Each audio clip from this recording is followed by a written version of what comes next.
Welcome to The Brain Factor, hosted by myself, Joy Riddle, and Laura Hawley. We're a part of Meridian Behavioral Healthcare, where we believe that wellness is within everyone's reach. This podcast is a conversation about what research-based protective factors look like in real life.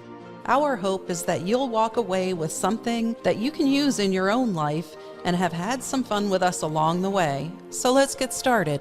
Thank you for joining us on The Brain Factor today. Today, we're going to talk about relationships at work on this episode, which is the one about the work family. Now, you may like work families or not like work families, but at the end of the day, there's all kinds of relationships at work. So I'm going to make a statement right now, and I don't really know if you're going to agree with me or not. Okay. So relationships at work are just as important as relationships at home, or in your personal life, I should say. Okay. I think I agree with you. Mm-hmm. And by because I think it boils down to how are we defining important, right? Yeah. So important in terms of like the impact on our life, right? Yeah. Does it cause us, can it change our mood? Can it change, does it impact our stress levels, our anxiety levels? Are they significant in our day to day versus important like the priority or the thing we're going to sacrifice for, right? Yeah. So I think the definition of importance in that statement is where I either agree with you or disagree with you.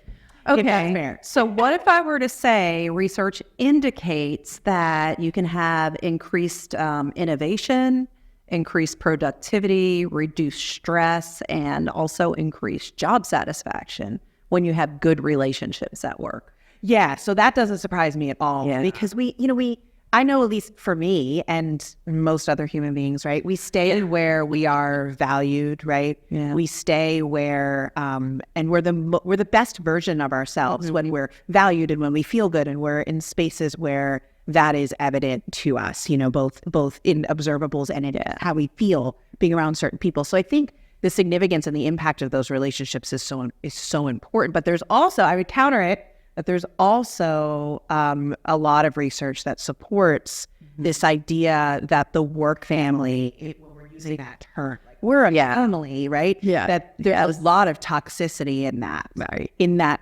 way of thinking. Right? Well, I think if you were to bring over some of the holiday drama of your family all getting together around Thanksgiving or something like that into the workplace, that would be extremely toxic. Yeah. And that would not be good. Well, I think too, it's I would argue it's beyond that, right? Mm-hmm. So I see what you're saying, and there's definitely that idea of like family, Right. That suggests a lot of things to a lot of people. Mm-hmm. I may have this like loving and wonderful, supportive family, and that connotation has all of these really positive things for me. Or I might have a family that's toxic and dysfunctional and has issues. And so when I hear, oh, we're a family, I'm like, oh, I'm part of that. I got one of those. Thank you. So I think that's the word itself is problematic in the professional space. But for me, I think it really comes down to the expectations that come with being a family. Yeah. Right. So in our own families, there's an expectation of prioritizing relationships. There's an expectation of forgiveness or the attempt at forgiveness at least, right? When mistakes are made, now dysfunction, total caveat and disclaimer, I know, don't come at me. Dysfunctional, toxicity, abuse, like all of those things are in a different category. Sometimes those can be relationship enders because of our boundaries, even with our family members. So I recognize that. That's not what I'm referencing here. What I'm referencing here is like just the ups and downs of family relationships and how we can have conflict. And the expectation is we're prioritizing those relationships and we value the longevity in those relationships. And so we're going to work it out, right? When we have that same expectation in the workplace, I might be making some different decisions. Right. Yeah. I'm definitely, I'm going to be more flexible, I think, in my personal relationships, because there are people that I actually went out of my way to build a relationship and choose to have them in my life, in my free time when I'm doing what I want. But when I'm at work, maybe you're lucky and you find someone like that. I mean, we used to work together, and, you were a great colleague, and we started a podcast together that we're still doing, even though we don't work together anymore. Right. Yeah. But if you don't feel valued and you don't feel supported at work, maybe by your supervisor or somewhere else, it's usually when you start looking to do something different. Absolutely. And so we're not going to do that same thing in a family. No, right? because I can't really walk away from barring those extreme circumstances. We're not walking away from those relationships. And if and when we do, like, I know I said I wasn't going to visit those extreme circumstances, but I think it's still relevant, right? So like, one of the things I keep coming down to in terms of that expectation of family, right, is like, if I do experience one of those situations where the appropriate mentally and emotionally healthy thing for me to do was to sever a relationship in my family, right? There's a sadness with that. There's a hole in your life. It's a very big thing. It's a big thing, right? And that will impact you for your future relationships, for the rest of your life, for all of that, right? If I sever a professional relationship, I just get another one. I'm going to move on with my life.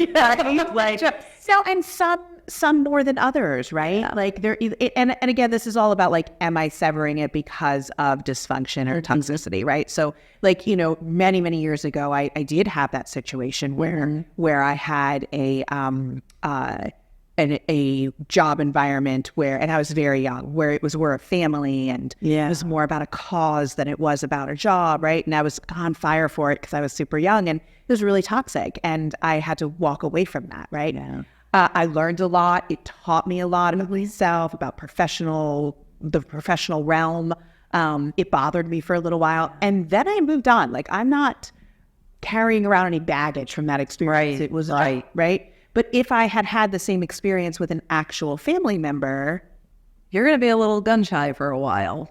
It's hard to get around. Yeah. And that's going to impact my future relationships. It's going to redefine how I see family. It's going to change things for me, and I think any time that we are putting that higher level expectation into the workplace, I think that's just a misfire at best and toxic at worst.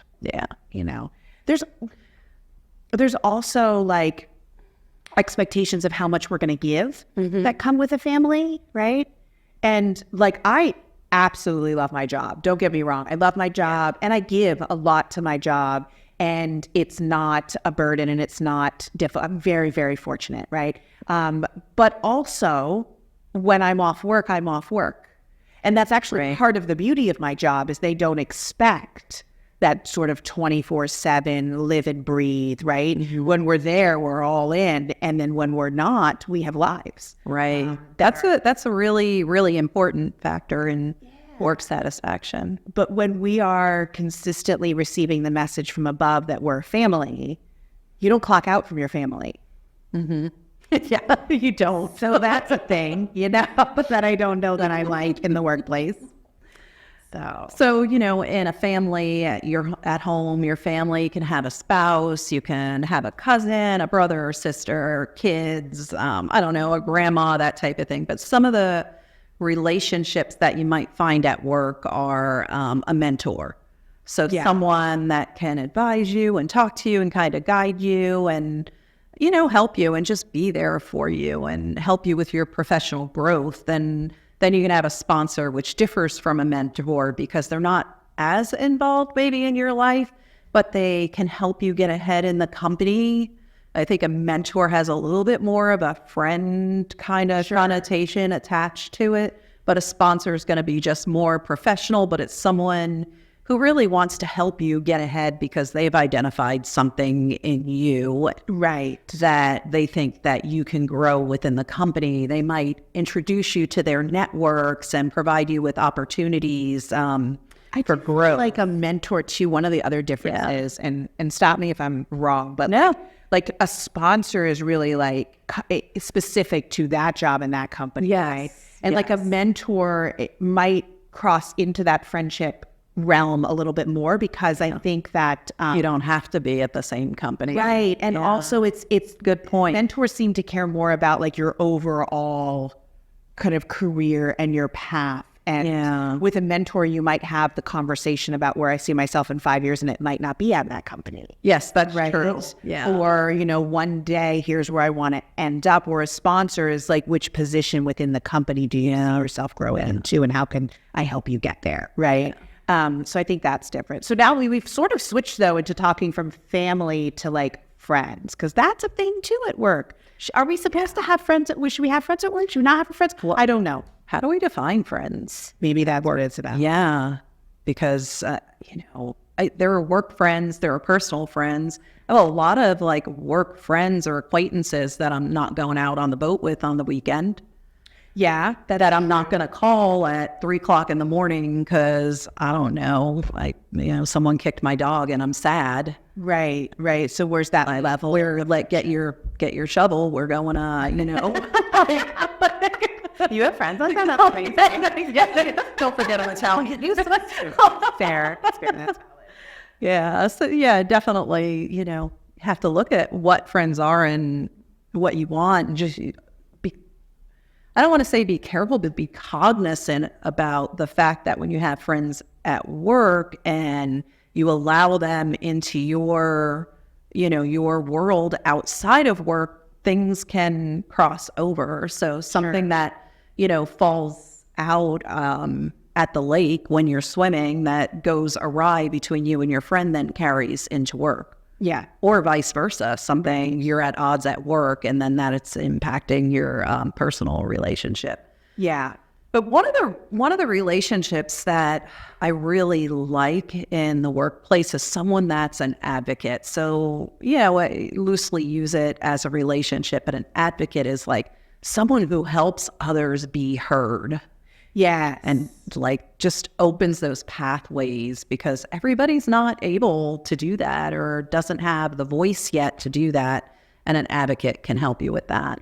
Yeah, I really do like that. Mm-hmm. And it's one of those work relationships that I think is so valuable and so important, but it is one of the ones that makes those lines a little bit less clear, right? Yeah. Because, what we might all define friends differently, and we might all have different things that we want out of friendships, right? And different levels of friendship, even in our personal life. But we gravitate, and we want to be around people, and we want to build friendships with people that make us feel good and that have a value added and that lift us up and that give us opportunities and all of that. So when that's happening at work, that starts to look a whole lot like besties, right? Yes, it does. It does. Yeah, for sure. What do you think about the concept of work spouse? Work wife, work husband, work spouse. It exists in the workplace, or something that's named. Yeah, it's probably named terribly, right? Because it's just like a negative, toxic thing that people bring in is, oh, that's your work wife, but maybe that's really your mentor, right? Maybe that's an advocate for you. Yeah. So how are we applying? We're applying toxicity. There's that layer. Oh, I don't know. I've always found that so cringy, but I don't even know why I find that cringy, but I do. Yeah. So how can you go about building good relationships at work? Like, can you could be there for people when they need assistance. Like if you walk into my office and you're like, oh, Joy, can you help me work on this problem? And I work on this problem with you or whatever. I give you some guidance. And then the next time I have something, I come to you. So I can be helpful to you in that way. I can be friendly to you. I can, show that maybe, hey, how was your day? What's going on in your life, and make you know that I'm interested. Yeah. I have an interest in your career or our work relationship. Yeah. I think, and truly, like, when we worked together, you were always very good at that. Like you took the time to, and I think in that situation, you were a supervisor and you were above me in the company. And I think when you're in those positions, like you modeled that really well. Oh, thank you. But That's a good day. but like just sort of being very good at learning the people who may be looking to you for that sort of thing, right? So like, oh, what sort of behavior is this person exhibiting that is consistent with them being stressed out or them being overwhelmed? Really good point. You know, and then sort of adjusting and pivoting. Like we still have a job to do. We still got to get some things done. Yeah. We don't always have to hit each other over the head with a brick to do that, right? Yeah. So that builds relationships, you know? Which then begs the question though, because does that then bleed and turn into friendships? It absolutely can, right? Could. But like I would venture to say we became friends after we worked together. Yeah. Probably more so. I think we were very good colleagues and worked great together and had an occasional lunch, but Right. we were acquaintances. Right. Yeah. Right. So I think that's and is there a right way, a wrong way? Like I don't think so. I think what it comes down to is intentionality. Yeah. Right. Because I think so if we clear away all the noise and all the laughter in the conversation, we just say, okay, what's the point of the conversation, right? The point of the conversation is that some of the value that we ascribe to these relationships at work can end up negatively affecting us. So sometimes we find ourselves there and we didn't see it coming. Like all of a sudden we have this relationship that was easy to have when things were going good, and that something was wrong professionally. We can't navigate it because this is now my friend, and this is now my work wife or my work husband, and this is now we're a family, and now I'm the one that's wrong because I have to insert a boundary, or I have to talk about a conflict, right? And I have to get what I need, or I have to walk away, right? So I think as long as we're going into those relationships knowing that, like, I need to, I don't want to say be careful, but just be, like you said, be aware, cognizant. Yeah. Not careful, but cognizant, right? Like be aware of what those relationships look like. Yeah. Work relationships are not the types of relationships where we want to think about boundaries later. We want to stop. Yeah, so this happened to me. This happened a long time ago, early in my career in the past. I had this supervisor that I reported to. I was actually at the company before him. And let me say at the end of this, he's gone now. He passed away recently, but I'm always very dedicated and da-da-da-da. And he came in as the new CEO, and he was so instrumental in where I've gotten in my career. I think I owe everything to him, because he just like identified me as someone that could do all these things, and wherever there was a problem in the company, he put me there. Like I ran I became the director of residential services. I was, in charge of this, in charge of that. I became a CFO at that company through his leadership and mentoring, and but it bled into friendship. Things didn't always go perfectly, and everything bled over to the other and this type of thing. And I eventually made the decision to leave that company, because as much as I cared about him and appreciated everything that he did for me and remained friends with him, at some point I had to make a decision if I wanted to have him be my boss or be my friend, because it could no longer manage both. Oh, that is such an interesting story. Yeah. That it just became all in. Too all in. Yeah. Because he became like family. Right. And he was still my supervisor, and, his personality was, we clashed sometimes, but we got along great, all these different things. And at the end of the day, I left that company, and we, stayed friends forever after that. But it was hard. It was almost like a hard breakup, because it was like losing a family membership, because now we're not going to be together constantly every day, all the time, having this shared experience. Yeah. So there's so much of great thing with this great person who helped me get everywhere I am today. Everything. Great mentor, pushed me, how to push my buttons. He'd walk in and go, "Yeah, I was thinking about asking you this, but I don't think you can do this. What do you think?" And of course, he knew right away I'm going to be like, "Oh yeah, well, I could do it 12 times better," because of you. So he just really knew me well, and it just went where it went. Yeah, but that became the reason why you ended up. It had to. It became toxic. Right. It just did. As much as I want to deny that and how wonderful he was and how great a relationship was, it became toxic. I think that's a fantastic example because that was like when you really look at it, it was all good stuff. Yeah. Yet there was toxicity there. Still had to end because it was just too much. It was too all in. So yeah, I'm in just such a fortunate position right now that I work with a group of primarily women. We work remote, so we're not at the office together all day. For me, that makes a difference, right? Yeah. Because when we are together, it's like we're traveling all into one place and we're staying in a hotel and we're having a dinner. Yeah. So there is a social aspect to it. And I would be close friends with any one of these women if I met them outside of work. Right. Yeah. They are remarkable. But there is that boundary there, right? There is that boundary there, and some of it is out of respect for them, right? So like, as an example, my COO, I just adore her, right? I just get her, I get along with her, I appreciate her, I value her, but like I hesitate to call her socially because it's work, right? I don't want to put that burden on her, right? Socialize when we can. But it's like there has to be those lines sometimes because of those expectations, right? So I know that we're kind of running out of time, but there's one thing that I want to ask you about, like your thoughts. Okay. I'm a little scared now. Social media. Oh, okay. Like that social media connection with people we work with. That is a scary place to be.